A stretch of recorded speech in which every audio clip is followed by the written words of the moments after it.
Pero muy buenos días, queridos oyentes. Bienvenidos a este tiempo devocional donde nos levantamos a buscar a Dios, su presencia y su palabra en la vida de cada uno de nosotros. Bienvenidos a este espacio llamado Maná, fuente de bendición y salud espiritual para todos aquellos que se acercan. Estamos hablando de momentos de fe en la tierra de Israel. Y es un momento que para mí es muy significativo. Llegar al sitio y al lugar donde se bautizó Jesús. Es un sitio donde hemos tenido la oportunidad de compartir con muchas personas y muchos allí han tomado la decisión de bautizarse, de hacer un acto público que menciona nuestra conversión o nuestro arrepentimiento y llegar pues a formar parte de la familia de Dios. Este momento en Israel, que es el lugar del bautismo, el lugar donde también cuenta la Biblia que en ese mismo río Jordán, en la antigüedad, se cuenta una historia y es de un hombre muy importante, un oficial llamado Naamán, que sufría de lepra. Vino a buscar al profeta, que en aquel tiempo, cuando fue consultado por Naamán, que tenía una lepra incurable, el profeta le dijo que fuera y se sumergiera 7 veces en el río Jordán. Y allí sucedió un milagro espectacular porque este hombre quedó completamente limpio. Nosotros aprovechamos nuestro recorrido por la Tierra Santa para que al mirar cada sitio y cada lugar encontremos el significado bíblico de lo que pasó en el sitio y cómo podemos nosotros vivir y experimentar ese momento. De hecho, allí hemos tenido la oportunidad en el río Jordán de orar por muchas personas, de sumergirnos 7 veces por las personas que están enfermas en nuestra casa, en nuestra familia, y de verdad que es un acto simbólico muy bonito. Yo les voy a contar la historia que sucedió allí. Y para eso voy a usar el Evangelio de Marcos, en el capítulo 1 del 9 al 11, y les voy a explicar aspectos importantes de por qué Jesús se tuvo que bautizar, qué significa el bautismo de Jesús y todo lo que hay en este pasaje hermoso que vamos a estudiar esta mañana. Aconteció en aquellos días que Jesús vino de Nazaret a Galilea y fue bautizado por Juan en el Jordán. Luego, cuando subía del agua, vio abrirse el cielo y al Espíritu como paloma que descendía sobre él. Y vino una voz de los cielos que decía: Tú eres mi Hijo amado, en ti tengo complacencia.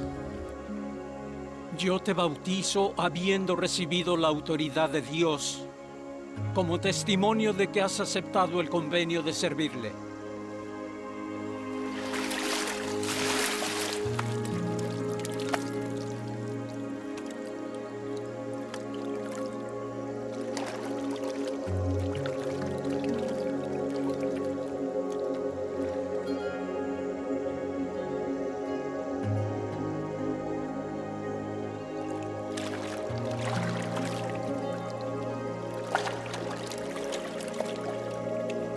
Yo necesito ser bautizado por ti. ¿Y tú vienes a mí? Permítelo ahora, porque así nos conviene cumplir toda justicia. Yo te bautizo, habiendo recibido la autoridad de Dios, como testimonio de que has aceptado el convenio de servirle.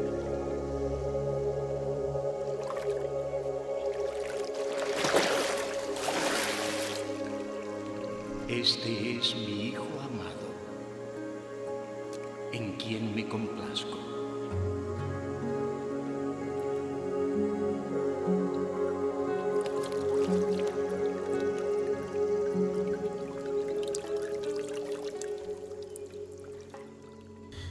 Mire que desde el primer versículo, el Evangelio de Marcos declara ser una proclamación del Rey, de Jesucristo como el Hijo de Dios. Marcos está escribiendo acerca de ese gran rey de la Biblia, de aquel soberano cuya venida señalaba el inicio de una nueva era para el mundo. puesto que le estaba escribiendo a una audiencia romana, porque Marcos fue escrito para los creyentes romanos. ¿Qué hace Marcos?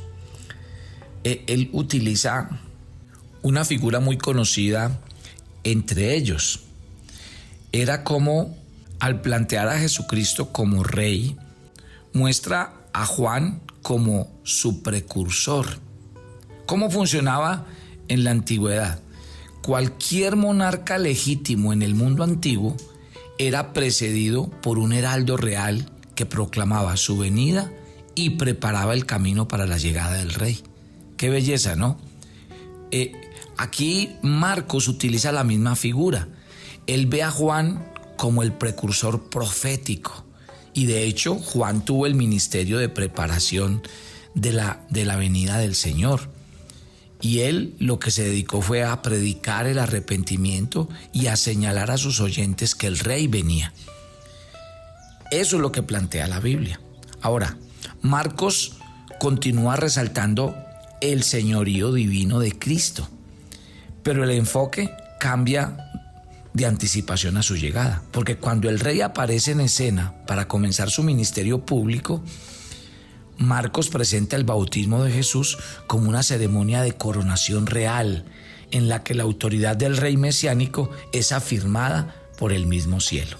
Y aquí es donde entra en materia entonces ya la narración de Marcos acerca del bautismo de Jesús. Lo primero que menciona Marcos dice que en aquellos días, o sea, en los tiempos en los que Juan estaba predicando, porque él ya llevaba unos 6 meses predicando y anunciando este mensaje.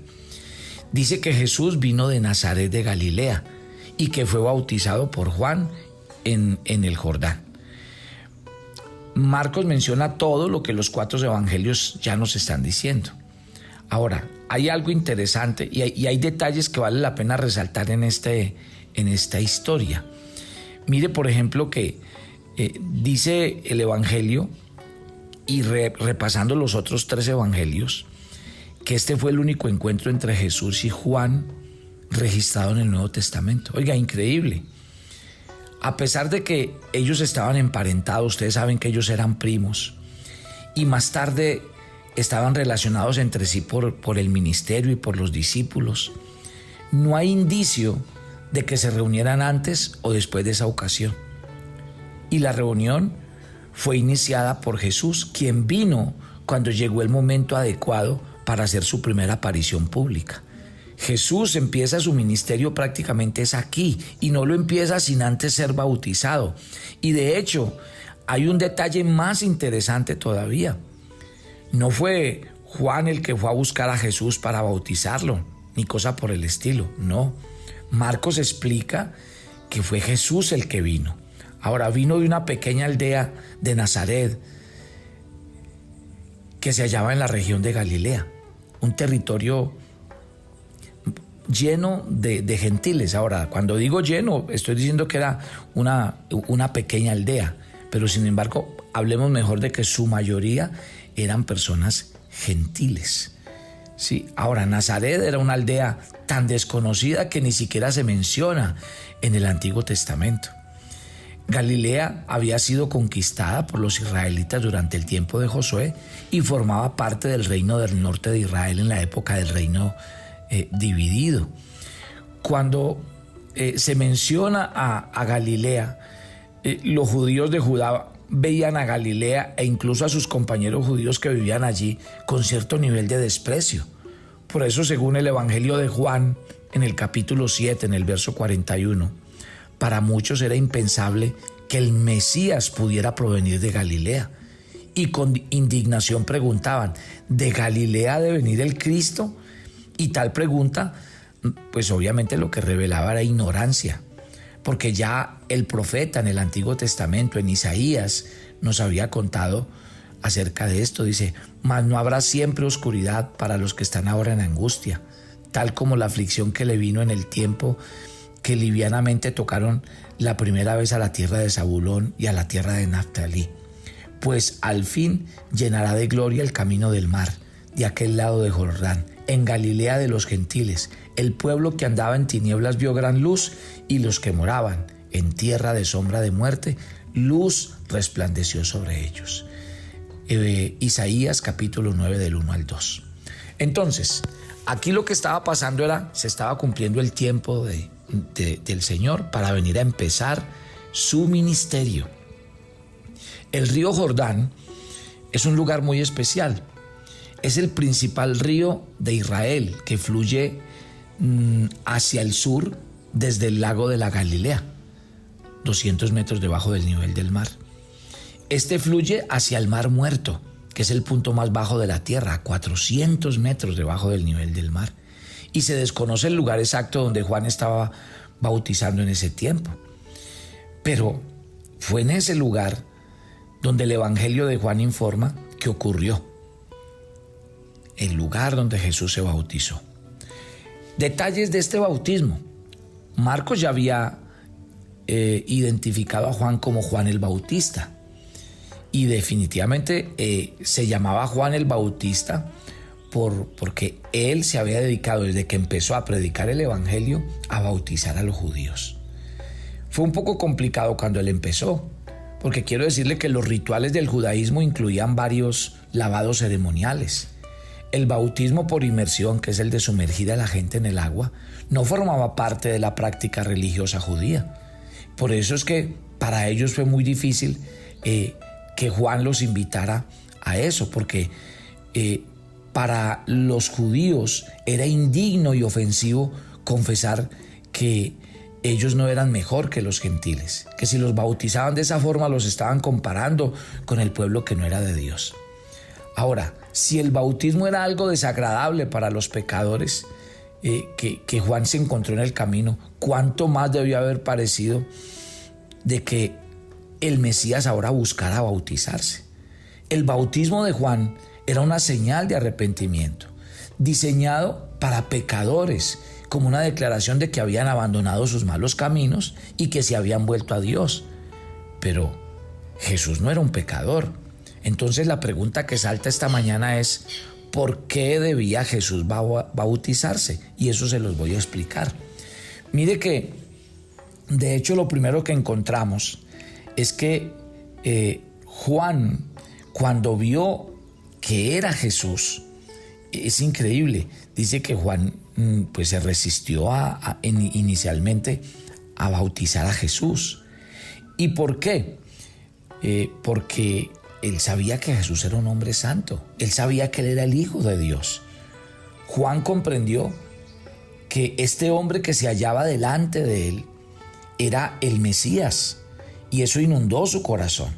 Pero él también sabía que ese era el Cordero de Dios que no había cometido ningún pecado y que la vida de Jesús no requería ninguna confesión ni ningún arrepentimiento. Él no necesitaba ninguna transformación. ¿Por qué entonces venía a ser bautizado? Bueno, dice la Biblia en Mateo capítulo 3 que Juan, en vez de evitar bautizar a la gente, al contrario, los bautizaba, y de hecho les decía: ustedes se bautizan, pero es por puro protocolo, pero realmente no se están arrepintiendo de corazón. La actitud de Juan hacia Jesús fue el polo opuesto, porque él, en vez de recriminarles su bautismo, lo que hizo fue decir: mire, Jesús, usted viene a mí, yo no lo voy a bautizar a usted. Pero él lo entendió porque Jesús lo explicó. ¿Qué explicó Jesús? Dos cosas. Jesús respondió a Juan con estas palabras: deja ahora, porque así conviene que cumplamos toda justicia.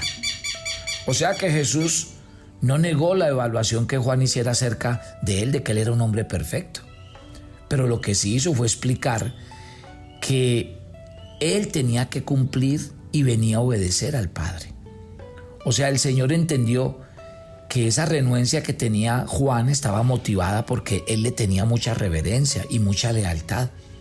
Por eso él no reprendió a Juan, ni le dijo por qué no lo quería bautizar. Entonces Jesús respondió a las objeciones de Juan explicando que le era necesario y adecuado bautizarse para así cumplir con todos los justos requerimientos de Dios, porque esa era la voluntad del Señor, que Juan bautizara al pueblo. Puesto que Jesús se sometió a la voluntad de Dios, entonces convenía que él recibiera el bautismo de Juan. Mire que la obediencia de Jesús era coherente y total, porque él vivía en armonía con lo que el Padre le mandó a hacer. Ahora, Jesús con su bautismo, aunque él no era un pecador, se identificó con los pecadores que había venido a salvar, y así cumplió toda justicia.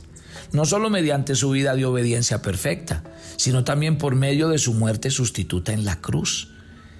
Recuerden que 2 Corintios dice que al que no conoció pecado, por nosotros se hizo pecado. Y que el justo vino a pagar por los pecadores. Entonces, ¿qué hizo? La muerte de Cristo pagó por completo la deuda del pecado. Y vino y llevó todos nuestros pecados. O sea que simbólicamente el bautismo de Jesús señalaba hacia la cruz. ¿Cómo termina este texto que estamos leyendo? Mire los versículos 10 y 11.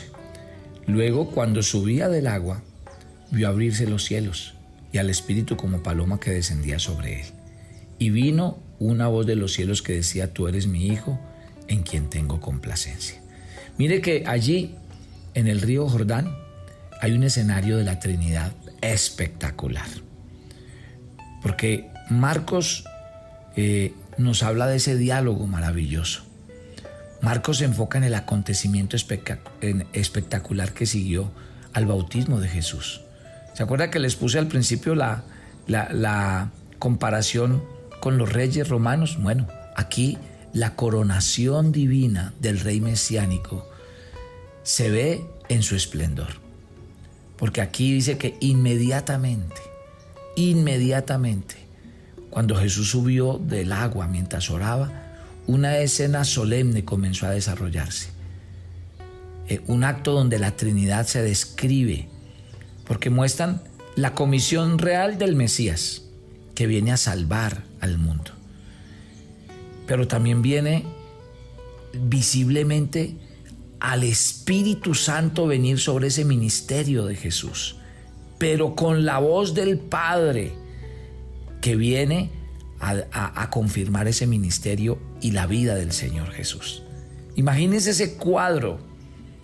Cuando Jesús sube del agua, el Espíritu desciende sobre él en forma visible y reposa sobre él. Y Juan afirma que ese Espíritu permaneció sobre él como si estuviera allí para ser su compañero constante. Y así fue. Pero también oigan la voz del cielo: este es mi Hijo amado en quien tengo complacencia. Esa era la voz del Padre, quien no se reveló en forma corporal, sino que pronunció palabras maravillosas que los oídos de aquellos que estaban allí escucharon. El Padre se reveló no a los ojos como hizo el Espíritu, sino a los oídos. Y las palabras que pronunció indicaban que Dios el Padre estaba dando testimonio de su Hijo. De modo que esta entrada de Cristo a su ministerio público a la tierra fue la oportunidad escogida para la manifestación pública de la unión íntima entre Dios el Padre, Dios el Hijo y Dios el Espíritu Santo. ¡Qué belleza! ¿Y dónde pasó esto? En el río Jordán. Por eso hemos llamado este momento y por eso yo escogí este lugar como un momento de fe en la tierra de Israel. Ore conmigo. Padre, gracias por esta mañana, por el comenzar de este nuevo día, y gracias por revelarte a nosotros. Jesús, al venir y descender siendo Dios, haciéndote hombre, viniste y cuando empezaste tu ministerio lo primero que hiciste fue bautizarte. Siempre tus lecciones son de obediencia, tus lecciones son de humildad. Fuiste donde Juan, y ese bautismo lo que hizo fue identificarse con nosotros los pecadores, porque tú no necesitabas ese evento para ti. Pero también allí pasó algo especial. Dios Padre, Dios Hijo y Dios Espíritu Santo diciendo: este es un día especial porque aquí empieza el ministerio en la tierra.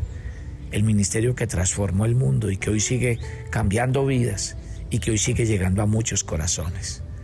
Dios, que este momento en Israel, en el río Jordán, envuelva el corazón de cada oyente de Maná, que le dé la oportunidad de visualizarse en aquel lugar y pensar todas las cosas maravillosas que tú haces en el día a día de nuestras vidas.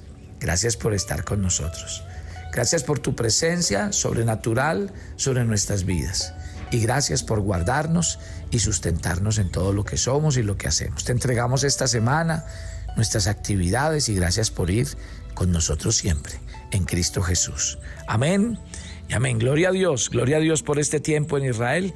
Y si usted va a ir con nosotros a la Tierra Santa, pues cuando usted llegue, nosotros le vamos a entregar una batola blanca muy bonita, le vamos a entregar un certificado y vamos a hacer una ceremonia especial allí, donde pues vamos a orar por los enfermos, los que no se han bautizado se pueden bautizar, y bueno, van a pasar cosas muy lindas, así que preparados, porque Dios lo que está haciendo es preparando nuestro corazón para una peregrinación que va a cambiar nuestras vidas. Los espero mañana. Bendiciones para todos.